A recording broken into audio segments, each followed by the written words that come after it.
யாருன்னு சொன்னேன்.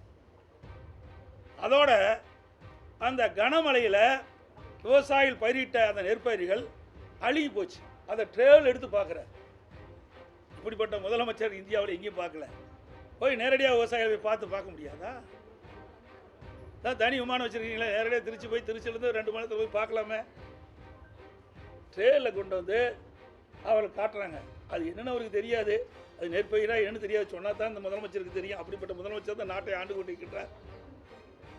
இப்போ என்னை பற்றி இன்றைக்கி ட்வீட் விட்டுருக்காரு. பச்சை துண்டு போட்ட பழனிசாமிலாம் சொல்லியிருக்காரு. உண்மைதான், நான் விவசாயி தான். உங்களுக்கு எல்லாத்துக்கும் தெரியும். இங்கே இருக்கின்ற ஊடக நபர்கள் அத்தனை பேருக்கும் தெரியும். இன்றைக்கு நேற்றைக்கு இல்லை, நான் என்றைக்கு சட்டமன்ற உறுப்பினர்னா அன்றையிலேருந்து இன்று வரை நான் விவசாயம் தான் பண்ணிகிட்டு இருக்கிறேன். இதில் ஒன்றும் மறைச்சி சொல்ல வேண்டிய அவசியமே இல்லை. தொழிலும் அதுதான்.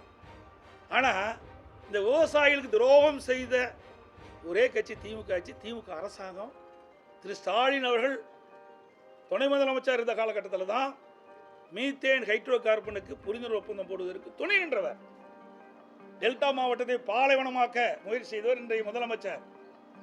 அனைத்து இந்திய அண்ணா திராவிட முன்னேற்ற கழக அரசு இருக்கின்ற காலத்திலே, நான் முதலமைச்சர் இருந்த காலத்திலே, அந்த விவசாயிகளுடைய நிலங்களை பாதுகாக்கின்ற விதமாக மத்திய அரசோடு போராடி வாதாடி டெல்டா மாவட்டத்தை பாதுகாக்கப்பட்ட வேளாண் மண்டலமாக கொண்டு வந்து அந்த